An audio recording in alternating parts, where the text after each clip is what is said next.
the path to becoming a great culinary professional. Everyone has their idea of what it takes to be the best in our industry, and no doubt, I believe the same.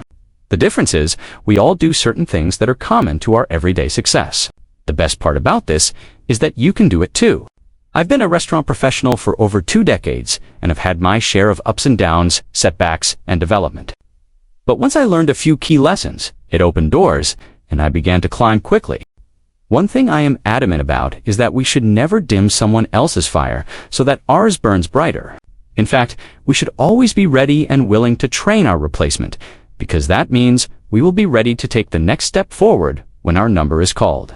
For those of you who don't know me, I'm the Restaurant Mentor, and I'm going to share with you a series of 5 talks about the fundamentals of what it takes to be a great industry leader. Whether you're an executive chef, kitchen manager, culinary lead, line cook, fry guy, salad guy, or dish pit, you too can be successful. Now that we got the imposter syndrome out of the way, let me ask you to think of what you believe are some of the best practices to be great in this industry. Write them down, revisit them, and see if we have some of those same ideas. Let's dive in. The power of planning and execution. First, we need to talk about planning. Have a plan, write a plan, and then execute the plan. Now, we all know that plans don't always go according to plan, as we're all well aware. However, a good plan is a great indicator of how things will go. It provides a process to facilitate a need during the execution process. Or, as the chefs say, mise en place, which means everything in its place. But there's more to it than just having a plan. It's about how you manage your time. In the fast-paced, high-stress world of the restaurant industry, one of the most powerful tools you have is time. And yet, it's one of the easiest things to waste if you're not careful. Time management is key to success, whether you're in the dish pit or running a kitchen. The best culinary professionals don't let the chaos of the kitchen control them. They take control of their time. Time management starts with writing things down. When you write things down, it's no longer just floating around in your head. It becomes concrete, something you can reference, and something you can hold yourself accountable to.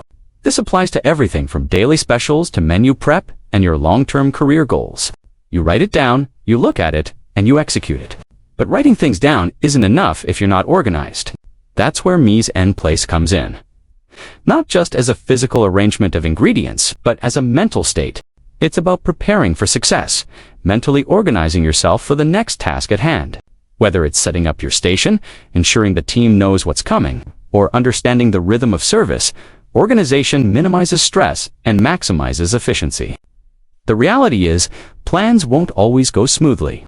There will always be those unexpected moments. A dish gets sent back, someone forgets an ingredient, or a machine breaks down. But when you are organized and have a plan in place, you are ready to adapt. You've already mapped out your approach, and with a little flexibility, you'll be able to course correct and move forward with confidence. Training and growing your team.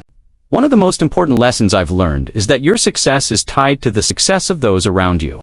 A great leader is always looking to build up their team, and I believe this is where true leadership begins. What's the point of a title if you can't motivate? How do you expect anyone to call you a leader if no one is willing to follow you? If nothing else is taken away from this, I hope this is understood the most. There's a big difference between being ambitious and being malicious.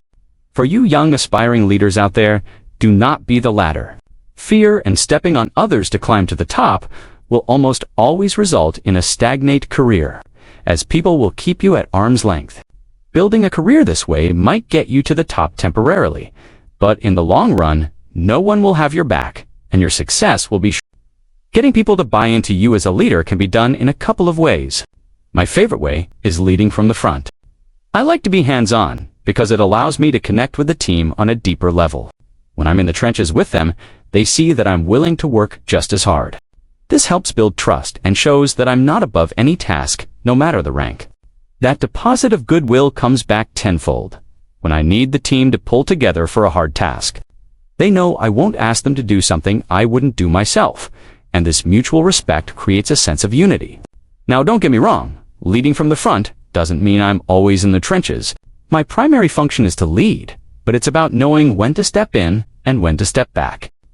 Another way to lead is to ensure that the team has the tools and resources they need to complete their job effectively.